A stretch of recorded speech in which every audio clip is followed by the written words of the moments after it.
Well, hello, my friends. Welcome to Granny B's house. Is it a good day where you are? Oh, I hope so. Are you remembering to be kind to all those people around you? I'm pretty sure you are because I've been telling you that a lot. Well, today I have a story about the brand new kid at school, written by Katie Couric and illustrated by Marjorie Priceman.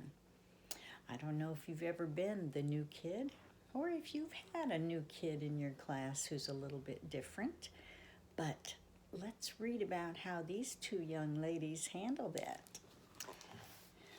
Ellie McSnelly and Carrie O'Toole were running and laughing. Their first day of school was today, and they wondered just what was in store.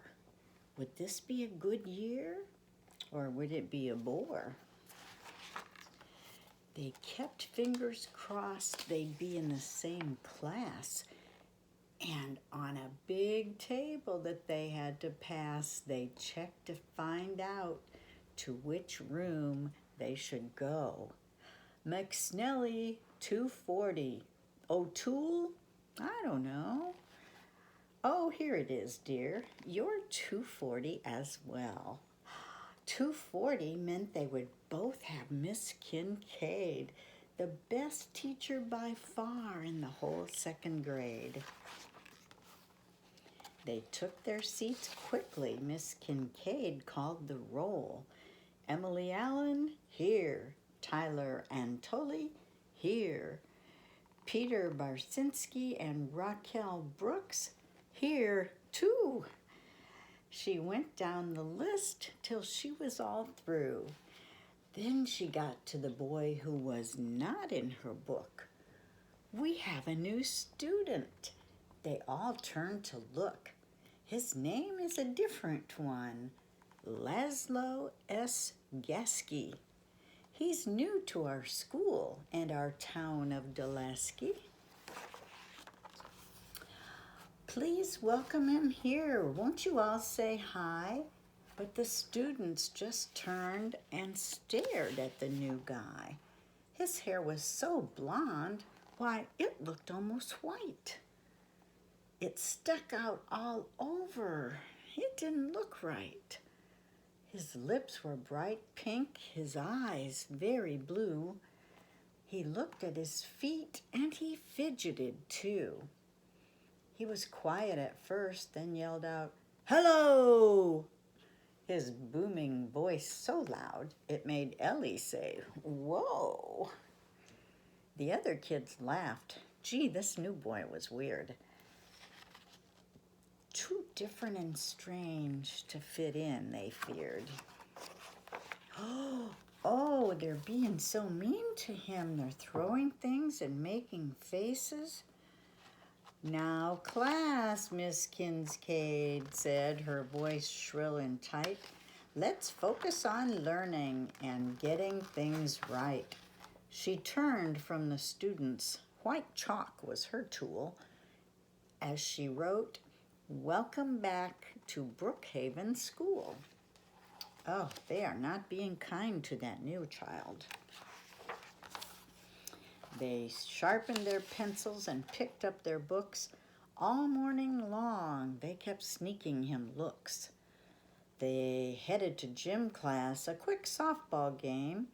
When they went to pick teams, no one mentioned his name. At lunch, Ricky Jensen, who thought he was cool, made everyone laugh when he shouted, "Hey, fool!" Oh, as Laszlo was leaving the line with his tray, someone tripped him and his food went every which way. This makes me very sad. Granny B doesn't like it when kids are mean to each other. The students all froze as they saw Laszlo's face with French fries and ketchup all over the place. So these first weeks were lonely for this brand new kid. They made fun of him, all that he said and he did. So he kept his head bowed and stopped trying to please and simply prepared for the next taunt or tease. Oh, poor Laszlo. This makes Granny Bee very sad. One day after school, Ellie walked out the door and she saw someone there she hadn't seen before. A lady whose face looked so tired and worn. She had tears in her eyes and she seemed so forlorn. "Who is that?" Ellie asked of a student she saw. "Oh, that's Laszlo's mother," said Susie McGraw. "Her son's having trouble. She might pull him out. This school may be wrong for him. She's full of doubt." Ellie watched Mrs. Gasky as she walked toward her car. She thought about how things were going so far, about Laszlo and how he felt different and strange, and wondered aloud what she could arrange. "I've got it," she said. "I'll ask him to play at my house or his after school ends one day." The next morning she walked up to him at his locker. "Would you like to come over and maybe play soccer?" Stunned, he said, "Please come to my house and play." So Ellie said, "Sure, I can. Let's pick a day." "How about Thursday?" he asked with a smile, a look that hadn't been on his face for a while. They walked home from school with their books in their arms, passing meadows and fields and a couple of farms. They arrived at his door, greeted by his French poodle, and Mrs. Gasky was there with a plate of warm strudel. Ooh, yum. As they munched on the pastry, they made quite a mess, and Laszlo said, "Do you know how to play chess?" Ellie said, "Yes, but I'm not all that great." "That's okay," he replied, but soon he said, "Checkmate." The afternoon ended, and Ellie said, "This was fun." Laszlo just smiled and said, "Hey, thanks a ton for coming to my house and being my friend at a school in a town where I just don't fit in." At school the next day, the kids stopped her and said, "You were walking with Laszlo. Are you sick in the head?" Ellie paused and replied, "Now I know him, you see. Laszlo isn't that different from you or from me. He's terrific at chess, and his mom's really sweet. Playing soccer, the guy doesn't have 2 left feet.